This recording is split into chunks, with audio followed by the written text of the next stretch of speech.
The unforgiving terrain of the Owen Stanley Range loomed like a jagged green blade against the leaden July sky of 1942. Corporal John Miller, universally known simply as Doc to his exhausted comrades, adjusted the heavy canvas straps of his medical pack.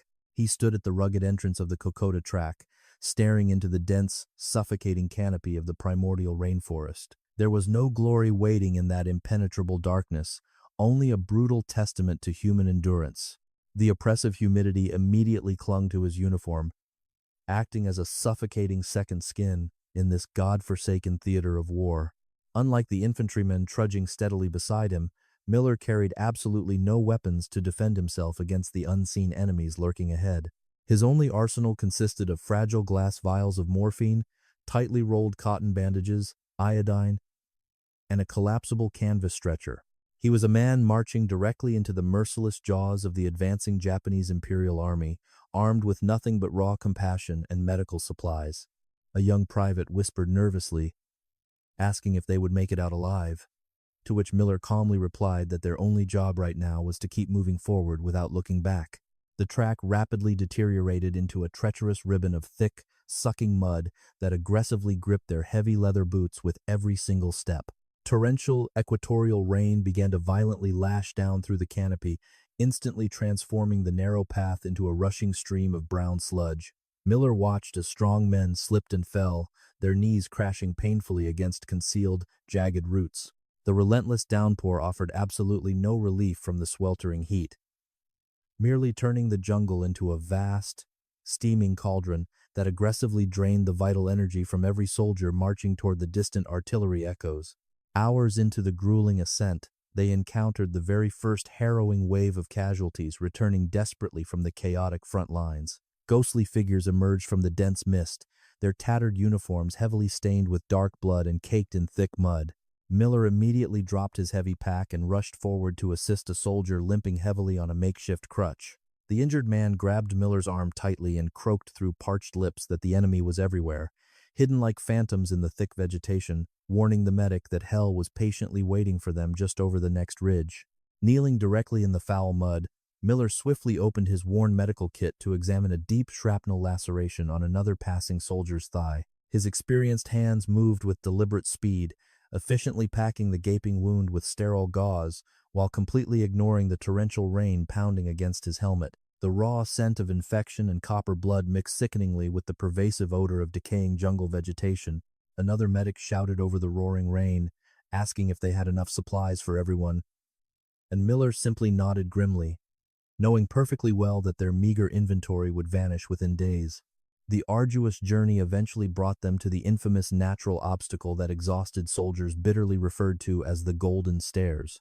Thousands of uneven, log-reinforced steps had been crudely cut straight into the towering mountainside, forming a brutal, near-vertical climb that defied human capability. Miller felt his lungs burning ferociously as he forced his aching legs to conquer each impossibly steep elevation. With every grueling step upward, the oxygen levels noticeably dropped, making every desperate inhalation feel like swallowing shards of broken glass while carrying the immense weight of an entire hospital on his breaking shoulders. Beyond the physical exhaustion, a silent and insidious killer had already begun to infiltrate their vulnerable ranks long before any bullets were fired. Mosquitoes swarmed relentlessly in thick, black clouds around the damp soldiers, carrying the devastating parasite of malaria directly into their bloodstreams. Miller carefully distributed the bitter quinine tablets to his men, though he knew the preventative medication was woefully inadequate against the sheer volume of infectious bites. Men were already beginning to shiver violently and uncontrollably despite the suffocating jungle heat, their faces turning a sickly shade of yellow under the relentless equatorial sun. They finally reached a small, rudimentary clearing that had been hastily designated as a forward medical staging area. The horrifying reality of the Kokoda campaign was laid entirely bare in this miserable, mud-soaked patch of flattened jungle. Dozens of critically wounded men lay scattered helplessly across sodden canvas stretchers, their muffled groans creating a haunting, continuous symphony of human suffering. Miller immediately organized his exhausted team, sharply commanding them to set up a triage area and begin boiling contaminated river water for sanitation, knowing that their true trial in this green hell had only just begun. As darkness violently swallowed the dense jungle, The desperate medics worked tirelessly by the dim, flickering light of small hurricane lamps. Miller moved methodically from stretcher to stretcher, making heartbreaking decisions about who could actually be saved and who was beyond their meager medical capabilities. He gently held the cold hand of a dying teenager who cried softly for his mother in Sydney, whispering comforting lies that everything would be all right soon. The stark absence of any defensive weapons made Miller acutely aware of their extreme vulnerability as distant artillery fire suddenly shook the muddy earth. The psychological burden of standing utterly defenseless amid such profound carnage began to heavily weigh upon the young medical staff. They were specifically trained to heal and preserve life, yet they found themselves trapped in an environment exclusively designed for mass slaughter. A terrified orderly frantically asked Miller what they should do if the Japanese forces unexpectedly broke through the fragile defensive lines tonight. Miller sternly told him to focus solely on the bleeding men lying before them, emphasizing that a medic's battlefield is precisely where the wounded are, regardless of the imminent danger surrounding them. The gray light of dawn eventually pierced through the thick, foggy canopy, revealing a gruesome tableau of the night's relentless suffering. Sleep had been an impossible luxury for Miller, who had spent the entire night amputating a ruined leg with only basic tools and a splash of antiseptic. The deafening silence of the morning was suddenly shattered by the sharp, terrifying crack of a sniper's rifle, echoing ominously down the winding valley. The stark realization settled over the camp that their Red Cross armbands offered absolutely no magical protection against an enemy determined to completely conquer. Orders came down from the desperate command post that the medical unit must immediately push further up the hazardous track toward the village of Kokoda. They were desperately needed to support a fiercely contested front line, where Australian forces were taking appallingly heavy casualties. Miller systematically packed his blood-stained instruments, instructing his pale team to securely strap the remaining medical crates to their backs for the terrible climb. A cynical soldier nearby muttered that the medics were simply marching straight into an open grave, to which Miller silently responded by firmly adjusting his heavy canvas pack. As they ventured deeper into the unforgiving wilderness, the surrounding flora became increasingly hostile and aggressively intrusive to their painful progress. Giant, razor-sharp kunai grass viciously slashed at their exposed forearms, leaving stinging, bloody welts that quickly invited painful tropical infections. The towering trees blocked out nearly all natural sunlight, creating a perpetual, terrifying twilight that deeply disoriented the exhausted marching men. The dense air was completely stagnant, smelling strongly of rotting wood, stale sweat, and the unmistakable, sweet metallic stench of spilled blood that seemed to permanently coat the muddy path beneath their tired boots. Along the treacherous path, they began to encounter a disturbing trail of discarded military equipment left behind by retreating, desperate units. Heavy steel helmets, empty ammunition pouches, and even fully functional rifles lay scattered haphazardly in the deep, sucking mud like forgotten toys. Miller stared at a pristine rifle lying near a mossy rock, briefly considering picking it up to protect his vulnerable medical team from ambushes.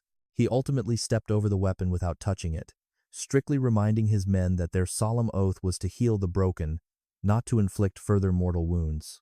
A sudden, violent tropical squall erupted overhead, instantly unleashing a terrifying deluge that threatened to wash the entire medical unit straight off the steep cliffside. The narrow dirt track completely collapsed under the immense volume of rushing water, triggering a dangerous localized mudslide that aggressively swept a young medic off his tired feet. Miller lunged forward desperately, grabbing the screaming man's webbing just before he tumbled down into the dark, rocky ravine below. They lay heavily in the freezing mud, gasping for precious air, acutely realizing how easily this treacherous mountain could randomly claim their fragile lives. The unmistakable, deafening roar of intense close-quarters combat eventually guided the exhausted medical team toward a severely battered infantry battalion. Thick gray smoke hung heavily in the humid air, completely obscuring the terrifying, chaotic skirmishes happening just 50 yards ahead in the thick brush. Wounded soldiers were desperately crawling backward through the tangled roots, leaving long, horrifying trails of bright red blood on the vibrant green foliage. Miller immediately threw off his soaked pack, yelling urgently for his shocked orderlies to deploy the stretchers and prepare the morphine syringes for the incoming wave of agony. Enemy machine gun fire wildly snapped directly overhead, loudly clipping thick branches that rained sharp wooden splinters down upon the exposed medical triage area. Miller crawled on his stomach through the thick mud to reach a young corporal whose chest had been brutally torn open by shrapnel.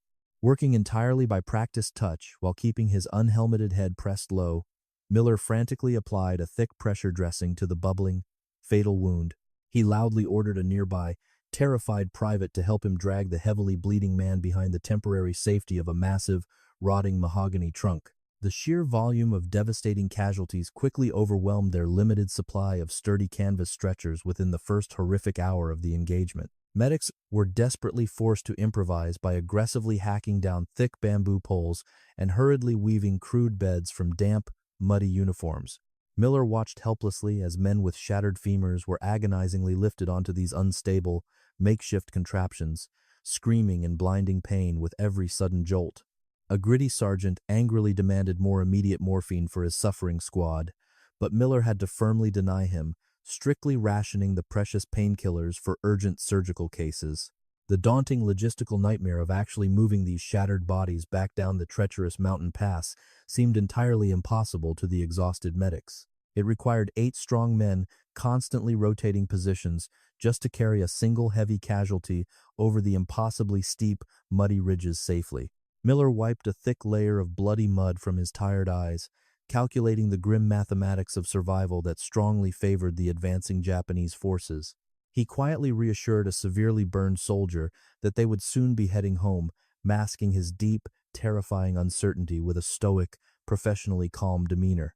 As another miserable night descended upon the chaotic Kokoda Track, the terrifying sounds of brutal combat slowly faded into an eerie, watchful silence. The medical clearing was completely filled with the wretched groans of dying men and the frantic, whispered prayers of the terrified living. Miller sat heavily on an empty wooden ammunition crate, his trembling hands stained permanently red, staring blankly into the impenetrable, dark jungle foliage. He was a completely unarmed man, trapped inside a ruthless slaughterhouse, armed only with flimsy bandages against an empire aggressively determined to annihilate them all without mercy. Despite the overwhelming despair constantly threatening to crush his spirit, Miller found a strange, resilient strength within the absolute purity of his medical mission. Every single life he miraculously managed to pull back from the dark edge of death represented a small but significant victory against the surrounding madness. An injured officer weakly grabbed his shoulder in the pitch-black darkness, gratefully thanking the exhausted medic for refusing to abandon the heavily wounded men. Miller simply tightened a loose tourniquet by feel, stating softly that the medical corps would never leave a breathing brother behind in this green hell. By late August of that fateful year, the ferocity of the Kokoda campaign reached a terrifying crescendo at the Battle of Isurava. The dense jungle canopy was constantly shredded by an unrelenting barrage of deafening artillery and relentless machine gun fire. Corporal John Miller found himself desperately navigating a blood-soaked nightmare where the sheer volume of mangled Australian casualties threatened to completely overwhelm his exhausted medical unit. The oppressive tropical heat magnified the horrifying stench of fresh blood and decaying bodies, creating an atmosphere so incredibly suffocating that every single breath felt like inhaling thick, toxic ash. The physical mechanics of saving a human life in this rugged vertical wilderness quickly became a brutal test of unimaginable endurance. Moving a severely wounded infantryman, often weighing upwards of 80 kilograms with his remaining gear, required 8 exhausted medics constantly rotating positions. They struggled agonizingly up and down nearly vertical slopes composed entirely of slick, treacherous clay. Miller fiercely commanded his struggling team to maintain a perfectly level stretcher, screaming over the deafening mortar blasts that dropping a man with a shattered spine would instantly paralyze him forever in this forsaken, unforgiving green hell. Every agonizing step forward felt like a desperate battle against the aggressive gravitational pull of the treacherous mountain itself. The heavy canvas stretchers rapidly absorbed the relentless, torrential downpours, doubling their weight and severely cutting into the blistered shoulders of the traumatized carriers. A young, weeping private stumbled violently over an unseen mossy root, nearly tipping his critically injured patient directly into a deep ravine.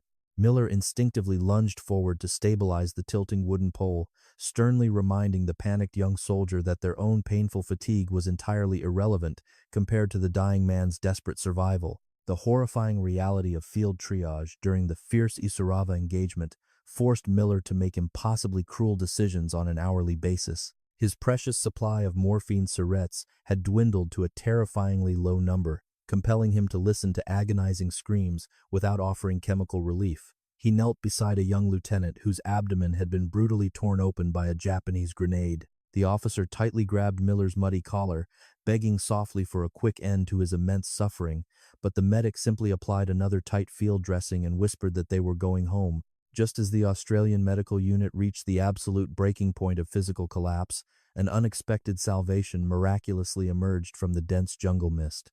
Groups of indigenous Papuan men, possessing an intimate knowledge of the treacherous mountain terrain, silently arrived at the chaotic casualty clearing stations. Clad only in traditional laplaps and bearing distinctive, voluminous hair, these remarkably strong villagers volunteered to carry the broken soldiers down the perilous track. Miller watched in profound awe as 4 native men effortlessly hoisted a heavy stretcher that had previously exhausted 8 fully trained, combat-hardened Australian military medics. These extraordinary native carriers quickly earned a deeply revered status among the desperate Australian troops, who affectionately named them the Fuzzy Wuzzy Angels. They navigated the deadly, slippery ascents with an almost supernatural grace, using their bare, calloused feet to find solid traction where heavy military boots hopelessly failed. When the torrential rain inevitably transformed the narrow track into a raging river of brown sludge, the Papuans would actively shield the wounded patients with broad banana leaves. Miller marveled at their immense compassion, noting how they gently sang traditional soothing melodies to calm the traumatized, delirious soldiers.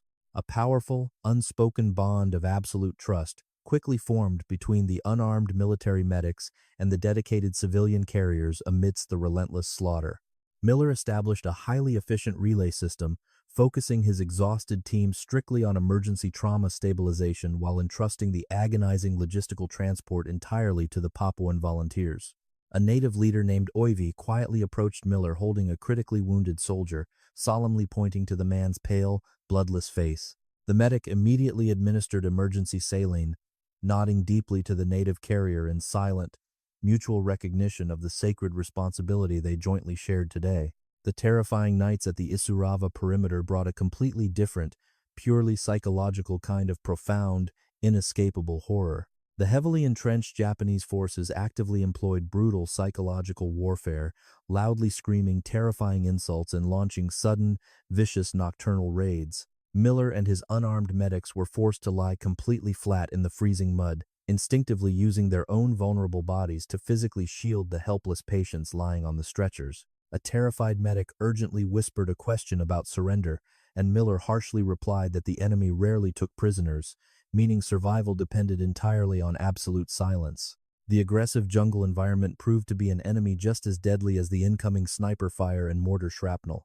Devastating tropical ulcers rapidly formed over minor insect bites, literally eating away the healthy flesh of both the fighting men and the medical staff.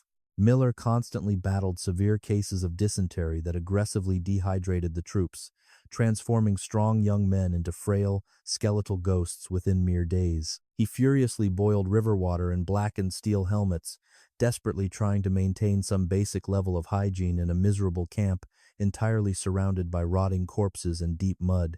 The immense psychological weight of witnessing continuous, unavoidable death began to fracture the stoic professional facade that Miller had carefully maintained. He found himself deeply haunted by the vacant, staring eyes of the young men he simply could not save despite his most frantic medical efforts. While sitting alone under a massive banyan tree during a brief lull in the heavy fighting, he violently scrubbed his blood-stained hands with harsh lye soap. Another medic quietly handed him a steaming cup of awful, bitter tea, telling Miller that nobody blamed him for the grim, inevitable battlefield losses. The relentless, aggressive push of the Japanese infantry forced the Australian lines into a series of highly disorganized, desperate tactical withdrawals. Chaos completely reigned as the fragile perimeter collapsed, sending hundreds of panicked men scrambling backward down the treacherous, muddy track.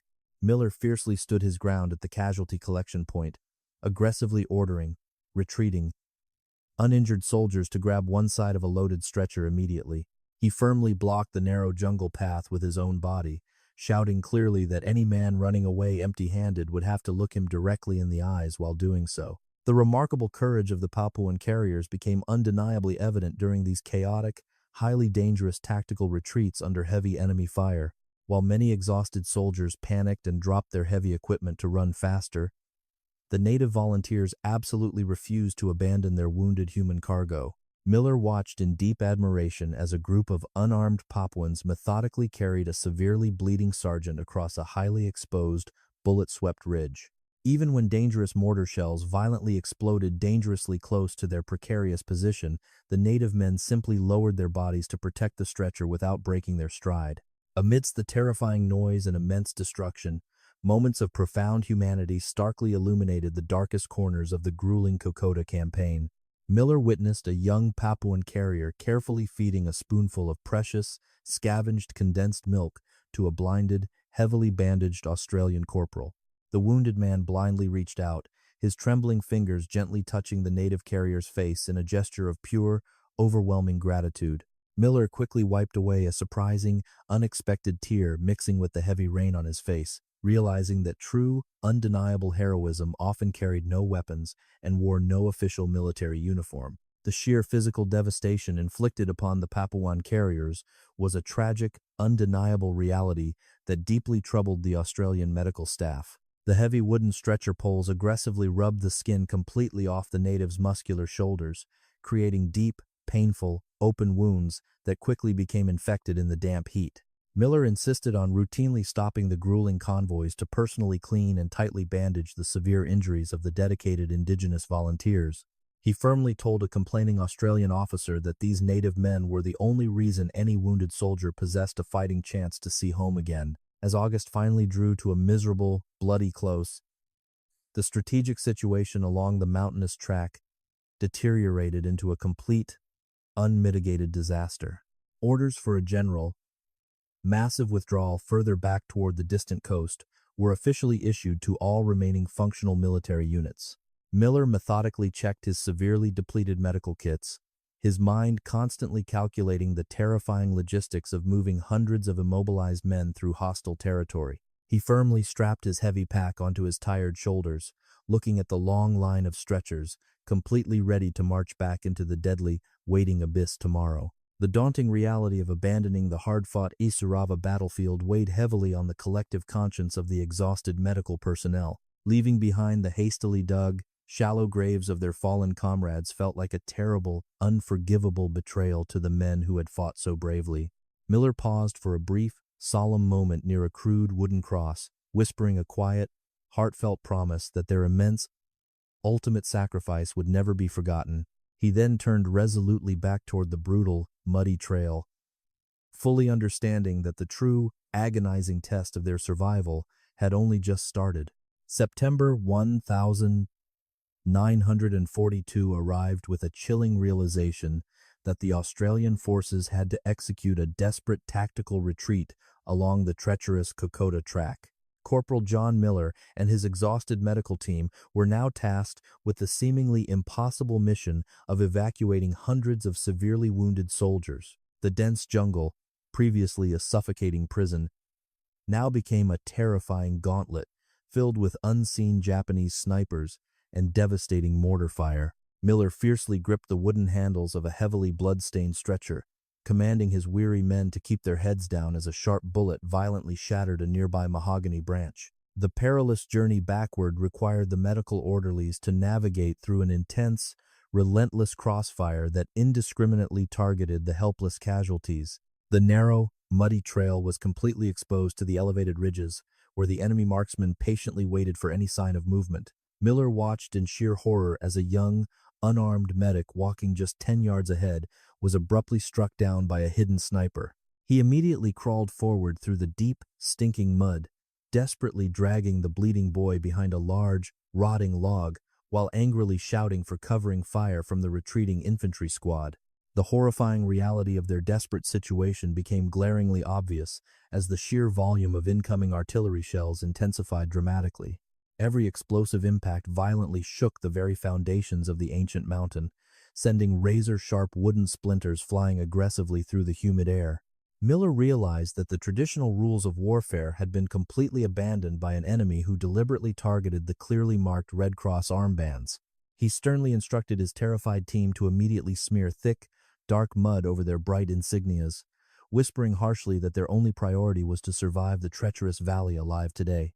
As the grueling retreat continued painfully, the severe shortage of vital medical supplies transformed every field dressing into an agonizing moral dilemma for Miller.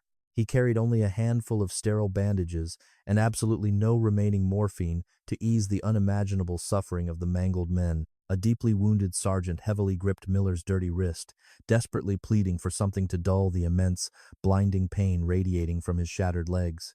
The weary corporal simply applied a tight, crude tourniquet fashioned from a torn uniform, apologizing softly as the agonizing screams echoed terribly through the dark jungle. The agonizing process of battlefield triage under heavy, constant enemy fire forced the unarmed medics to make heartbreaking, impossible choices. They frequently encountered critically injured soldiers who were simply too heavily damaged to survive the brutal, jolting transport back down the steep mountainside.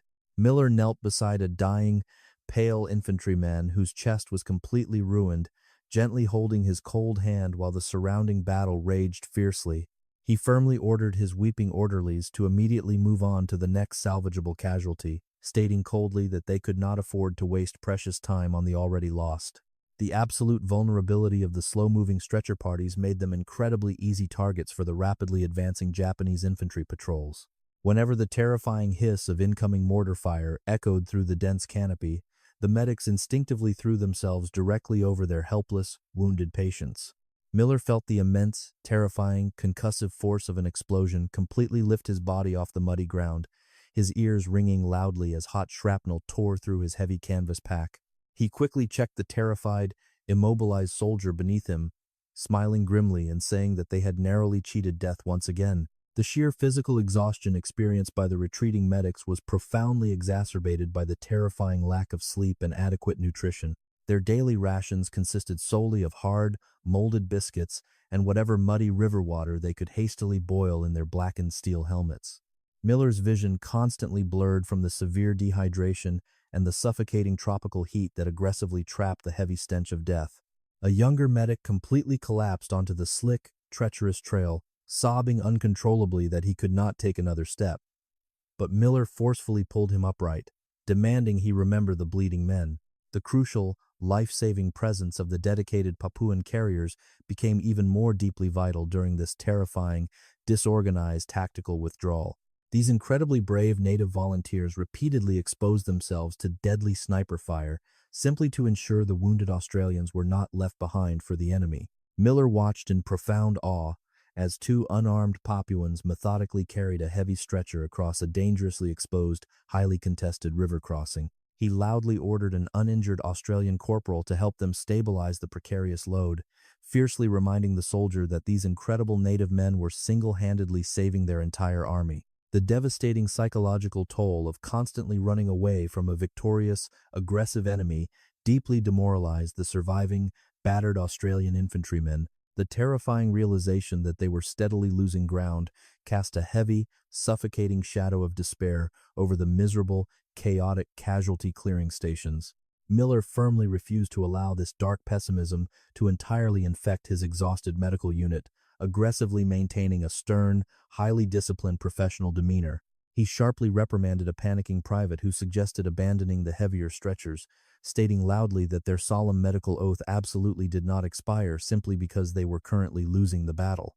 Navigating the notoriously steep and highly dangerous sections of the mountain track while actively carrying wounded men proved to be a nightmarish undertaking. The aggressive, torrential tropical rains had completely washed away the crude wooden steps, leaving behind slick, near-vertical slides of deep, brown clay. Miller and his men were frequently forced to use thick, heavy jungle vines to painstakingly lower the fragile stretchers down the treacherous precipices. He frantically shouted coordinated commands to his heavily straining team, desperately warning them that a single, slight mistake would instantly send the broken patient plunging into the rocky ravine. The terrifying, deafening crack of sniper fire constantly haunted their slow, agonizing progress through the deep, suffocating shadows of the dense jungle. The Japanese marksmen intentionally aimed to inflict severe, debilitating injuries rather than immediate death, specifically attempting to burden the Australian forces with more casualties. Miller furiously applied a tight pressure dressing to a young soldier who had just been brutally shot through the lower abdomen. He angrily muttered to his exhausted assistant that the enemy was deliberately turning the treacherous mountain path into a massive, heavily bleeding trap explicitly designed to completely break their spirit. Despite the immense, overwhelming horror completely surrounding them, brief moments of incredible, raw humanity continued to remarkably shine through the surrounding darkness. A heavily bandaged, blind soldier softly began to sing a popular wartime song. His weak, trembling voice incredibly rising above the terrifying noise of the distant artillery. Miller noticed the other severely wounded men quietly joining the fragile chorus, their collective voices creating a powerful, deeply moving shield against the encroaching despair. The medic briefly paused his frantic work to listen, softly telling his team that this profound human spirit was exactly what they fought for. The relentless pursuit by the Japanese forces aggressively forced the medical team to frequently abandon their hastily established temporary aid stations. They were constantly packing their severely depleted supplies and desperately running backward, leaving behind heavily blood-soaked ground and discarded, useless medical equipment. Miller furiously burned the remaining, heavily infected bandages to prevent the advancing enemy from utilizing them. His tired face illuminated fiercely by the bright flames, he urgently yelled for his exhausted men to immediately pick up the loaded stretchers, frantically warning them that the hostile enemy vanguard was less than a single mile away. The terrifying nights during the desperate retreat were completely consumed by the frantic, silent struggle to simply keep the heavily wounded men alive.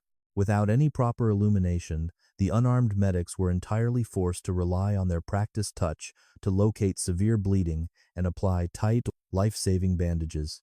Miller crawled slowly through the pitch-black, freezing mud, softly whispering encouraging words to a terrified teenager who was violently shivering from severe blood loss. He gently held the boy's trembling shoulder, firmly promising him that the bright, warm morning sun would eventually break through this terrible, endless darkness. As September finally drew to a chaotic, deeply exhausting close, the battered medical unit had miraculously survived the most brutal phase of the retreat.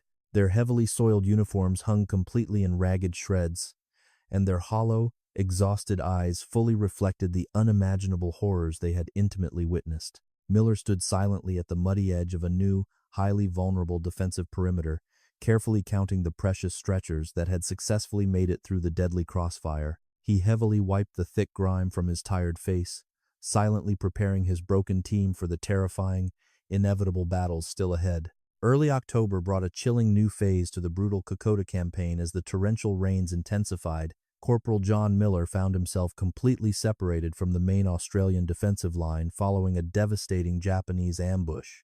Alongside two exhausted Papuan carriers and one terrified teenage orderly, Miller was now solely responsible for 4 critically wounded soldiers. They desperately plunged deep into the suffocating, impenetrable jungle foliage, frantically dragging the heavy stretchers away from the echoing gunfire. Miller sharply whispered to his panicked team that their absolute survival now depended entirely on maintaining complete, deathly silence amidst the hostile shadows. The suffocating darkness of the deep ravine offered a terrifying but necessary refuge from the aggressive enemy patrol sweeping the ridge. Rain poured relentlessly through the thick canopy, turning their hidden, muddy sanctuary into a freezing, swampy nightmare. Miller carefully covered the shivering, injured men with broad, wet banana leaves to conserve their rapidly fading body heat.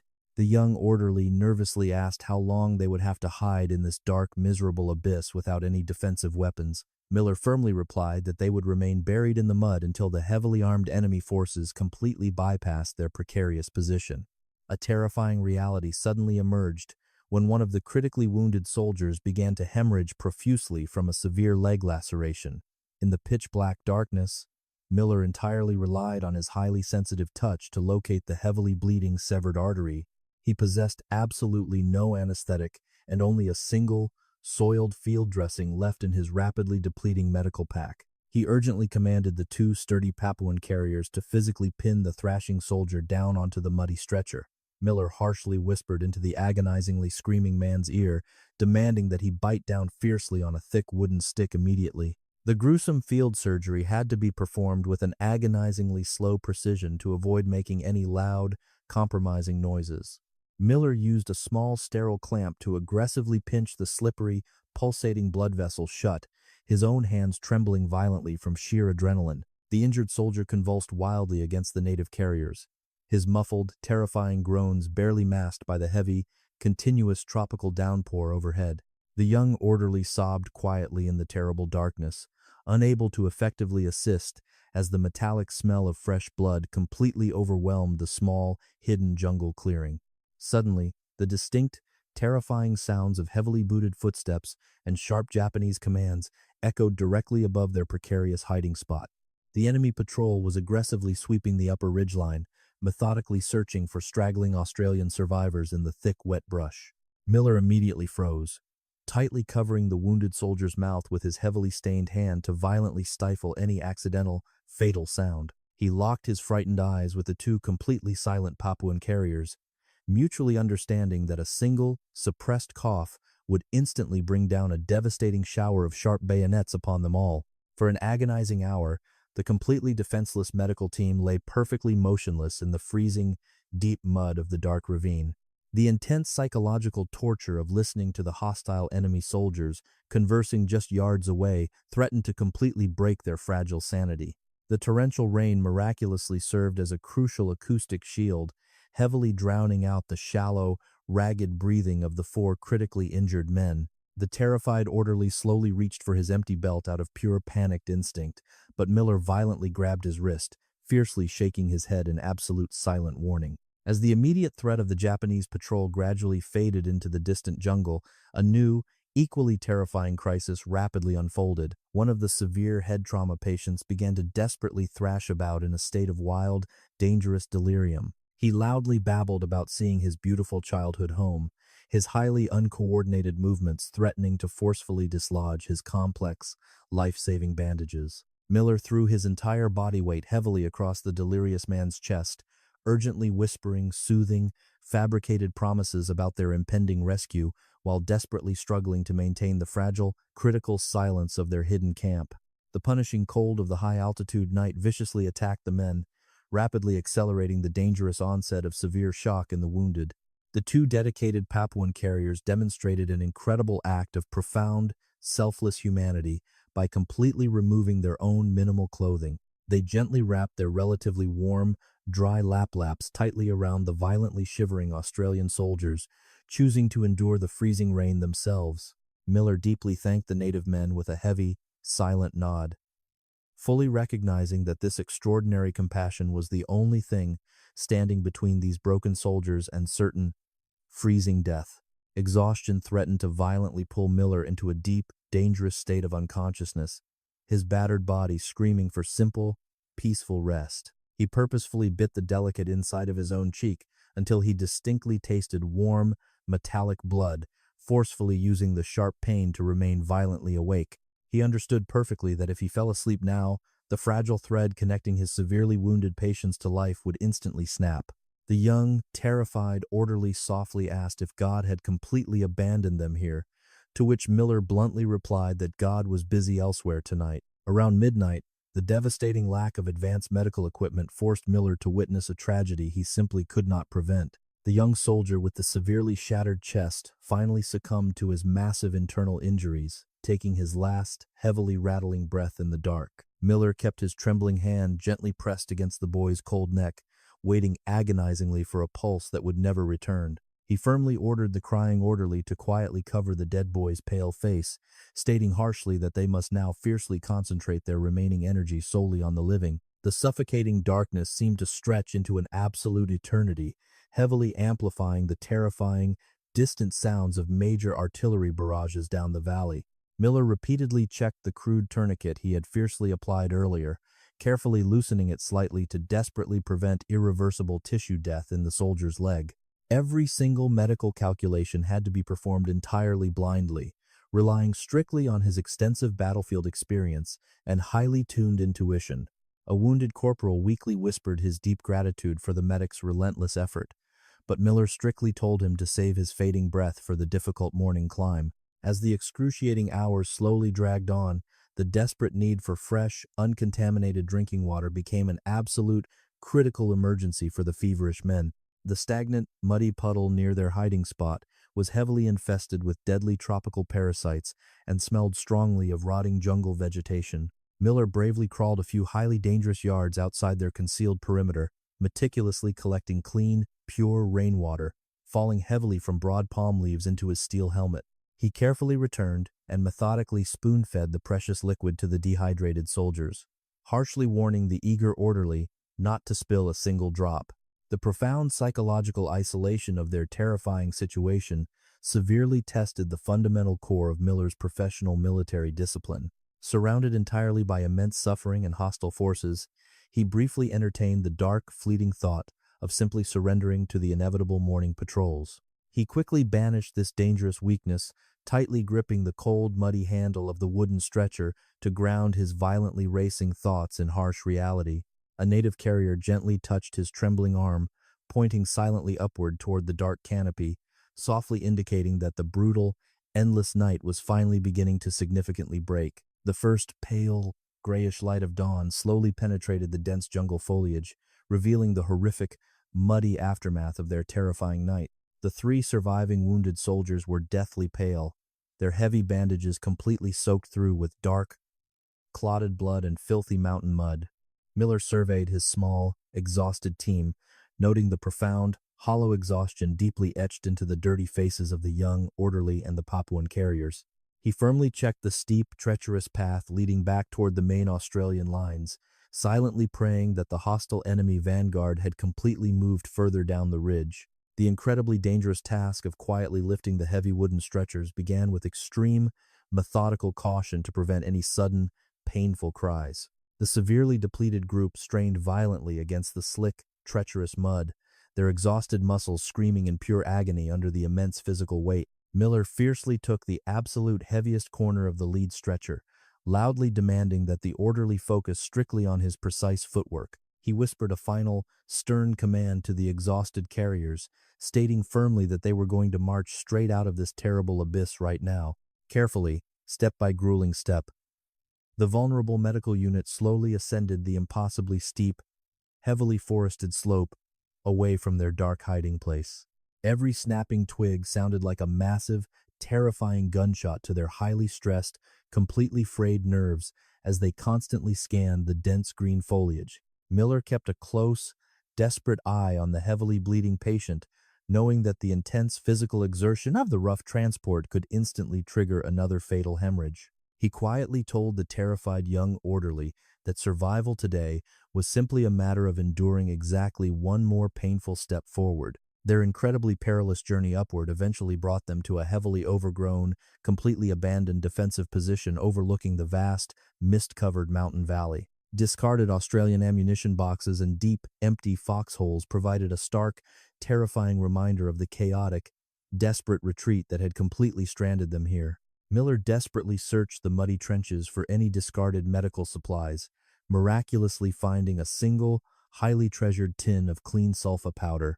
He quickly sprinkled the precious antiseptic heavily over the worst, dangerously infected wounds, noting quietly to his men that sometimes the mountain remarkably provides. The relentless threat of Japanese pursuit violently forced the exhausted team to push past their absolute physical breaking point throughout the miserable morning. The dense jungle canopy slowly began to thin slightly, highly suggesting that they were finally approaching the safer, higher altitudes near the rear staging areas. A wounded sergeant weakly raised his trembling head, softly claiming that he could distinctly hear the familiar, comforting sound of an Australian machine gun firing far ahead. Miller firmly ordered the carriers to increase their slow pace, fiercely stating that they were incredibly close to finally cheating the devil today. November 1942 arrived with a noticeable shift in the relentless momentum of the brutal Kokoda campaign. The previously retreating Australian forces had miraculously reorganized and initiated a fierce, highly coordinated counterattack against the exhausted Japanese military. Corporal John Miller and his battered, starving team continued their desperate, agonizing trek through the unforgiving jungle. The deafening roar of friendly artillery shells passing safely overhead provided a tremendous, deeply emotional surge of pure hope. Miller tightly gripped the muddy stretcher handle, quietly telling his exhausted orderly that the tide of this terrible war was finally turning. The suffocating humidity of the dense rainforest seemed slightly less oppressive as the distant sounds of Australian offensive operations grew undeniably louder. Their completely isolated, highly vulnerable medical procession had miraculously survived an entire week behind heavily contested enemy lines. The two dedicated Papuan carriers moved with a renewed, incredible strength, their bare feet expertly navigating the slick, treacherous mud. Miller noticed a discarded, rusted Japanese helmet lying entirely abandoned beside the narrow track. He strictly warned his young orderly to remain highly vigilant, stating that a cornered, desperate enemy was always the most dangerous. Suddenly, the thick jungle foliage violently parted ahead, revealing a heavily armed, cautious Australian forward patrol moving silently up the steep ridge. The lead scout instantly raised his loaded rifle, his finger tense on the trigger until he clearly recognized the muddy, blood-stained stretchers. Miller felt an overwhelming, profound wave of sheer relief violently wash over his entirely exhausted, battered body. He slowly lowered his heavy corner of the wooden stretcher, heavily sinking to his bruised knees in the cold mud. The scout rushed forward, loudly shouting for immediate medical reinforcement and fresh drinking water. The emotional reunion was remarkably brief, overshadowed entirely by the severe, critical condition of Miller's remaining heavily wounded patients. A fully equipped, fresh medical team quickly arrived from the nearby staging area to immediately take over the grueling transportation duties. The incoming medics were absolutely horrified by the primitive, crude tourniquets and heavily soiled bandages that had miraculously kept these broken men alive. A senior medical officer firmly grasped Miller's dirty shoulder, expressing his profound, silent respect for the incredible survival of the small, completely unarmed unit. Miller simply nodded, pointing silently to the Papuan carriers. Handing over his critically injured patients proved to be a highly emotional, deeply complex psychological transition for the exhausted corporal. He had fiercely guarded their fragile lives through unimaginable, terrifying darkness, entirely relying on his sheer willpower and primitive medical skills. As the fresh orderlies gently lifted a severely wounded sergeant, the injured man weakly reached out to tightly grab Miller's muddy wrist. The sergeant softly whispered his immense, eternal gratitude, claiming that the medic had directly pulled him back from hell. Miller managed a highly exhausted, thin smile, quietly replying that they all survived together. The final, heavily escorted march back toward the established rear field hospital felt completely surreal to the traumatized, weary survivors. They passed hundreds of highly motivated, fully supplied Australian infantrymen marching aggressively up the treacherous track to completely finish the brutal campaign. These fresh soldiers respectfully stepped aside into the thick, wet jungle brush, silently honoring the battered, filthy medics and their brave Papuan companions. Miller marched mechanically, his utterly hollow, deeply sunken eyes staring blankly at the muddy trail ahead. He softly commanded his young orderly to keep a steady, proud pace past the advancing troops. Upon finally reaching the massive, highly organized medical facility at the base of the towering mountain range, the true toll of the campaign became undeniable. Hundreds of pristine white canvas tents stood in sharp, glaring contrast to the filthy, dark green nightmare they had just miraculously escaped. Competent nurses in clean uniforms rushed efficiently between the crowded surgical wards, carrying shiny metal trays of bright, sterile instruments. Miller stood awkwardly at the busy entrance, feeling entirely disconnected from this highly functioning, civilized environment. He whispered tiredly to his men that they had officially crossed back into humanity. The heavily exhausted medics were immediately directed to a specific decontamination area to forcefully strip off their entirely ruined, blood-soaked uniforms. Hot, steaming water violently washed away weeks of deeply ingrained mountain mud, toxic jungle rot, and the dried, brown blood of their fallen comrades. As Miller meticulously scrubbed his trembling, heavily scarred hands, the immense, delayed psychological shock of their harrowing ordeal finally began to violently surface. The profound, deafening silence of the safe zone paradoxically amplified the terrifying, loud echoes of the brutal front line. He leaned heavily against the wooden shower wall, silently weeping in sheer exhaustion. Later that quiet evening, Miller sat alone outside a large medical supply tent, wearing heavily oversized but remarkably clean hospital garments. He methodically smoked a highly prized, completely dry cigarette, deeply inhaling the soothing tobacco while staring up at the clear, dark sky. His weary mind constantly drifted back to the shallow, muddy graves entirely scattered across the brutal, unforgiving peaks of the Owen Stanley Range. He softly reflected on the immense, terrifying absurdity of massive warfare, where incredible, shining human compassion frequently collided with absolute, unmitigated mechanical slaughter. The brutal mountain had permanently claimed a heavy piece of his soul. The extraordinary, undeniable heroism of the indigenous Papuan carriers occupied a profound, deeply revered space in Miller's quiet, extensive battlefield reflections. These completely unarmed, incredibly gentle native men had willingly endured unimaginable physical torture simply to save the lives of foreign soldiers. Miller remembered the powerful, soothing traditional melodies they sang gently to the dying men in the pitch-black, freezing jungle nights. He firmly decided that the official military history must absolutely record their massive, indispensable contribution to the overall strategic victory. He quietly told a passing nurse that the angels of this dark war wore no bright halos. A high-ranking military commander briefly visited the busy medical compound the following morning to personally evaluate the surviving frontline veterans. The stern general stopped directly in front of Miller, officially commending the battered corporal for his extreme, highly decorated bravery under heavy fire.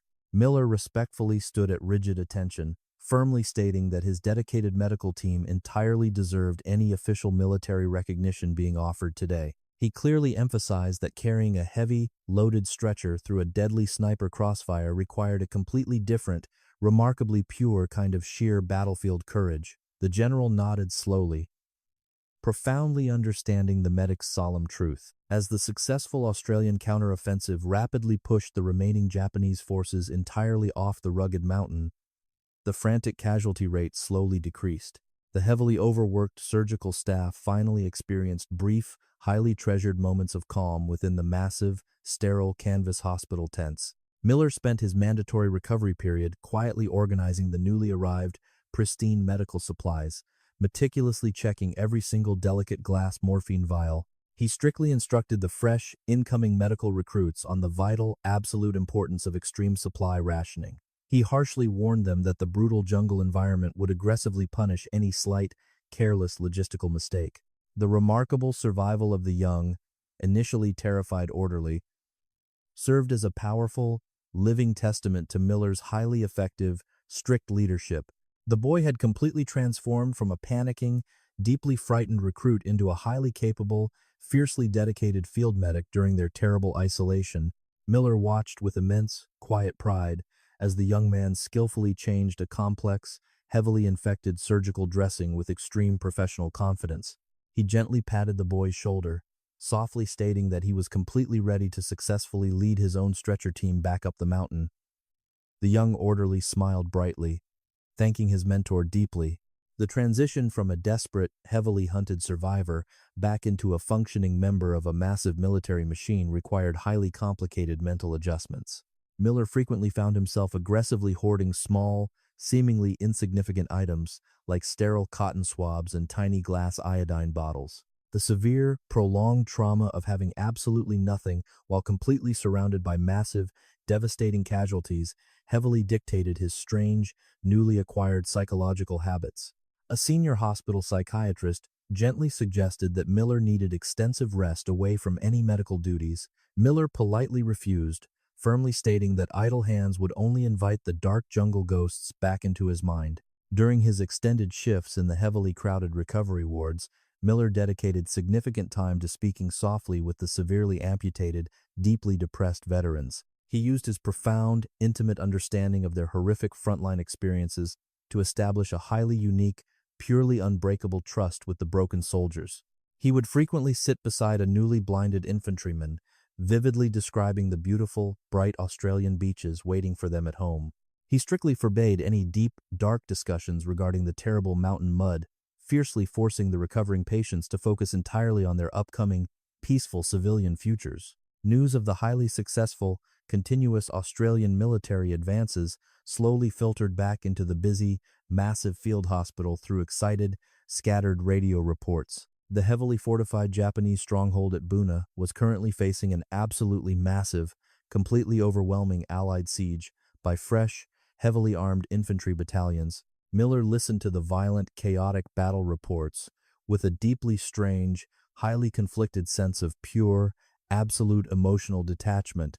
He had intimately known the incredibly steep, terrible cost of every single muddy yard gained on that mountain. He softly whispered that true victory only meant fewer heavily bleeding bodies arriving here tonight.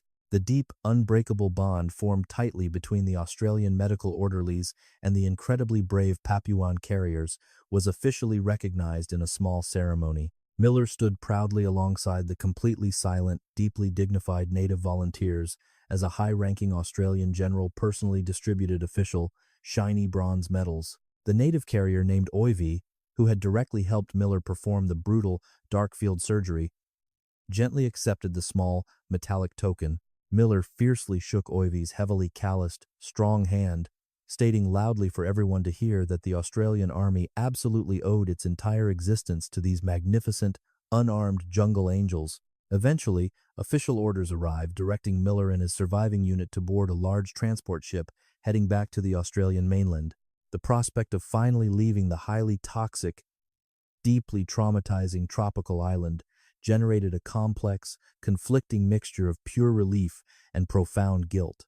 He silently packed his heavily worn, carefully cleaned medical kit, making absolutely sure to securely keep the single, rusted Japanese bullet he had extracted earlier. He quietly considered this twisted metal fragment to be a dark, permanent reminder of the incredibly thin, fragile line between fragile human life and sudden, violent death. Standing firmly on the crowded deck of the massive departing troopship, Miller looked back one final time at the dark, jagged mountain range. The towering, ominous peaks were entirely shrouded in thick, heavy gray clouds, silently keeping the tragic, bloody secrets of the brutal Kokoda campaign. He possessed absolutely no weapons, yet he had successfully fought the most noble, fiercely difficult battle of the entire devastating war. He had forcefully dragged fragile human life straight out from the hungry, waiting jaws of certain death. Miller slowly turned away from the railing, finally fully ready to simply go home.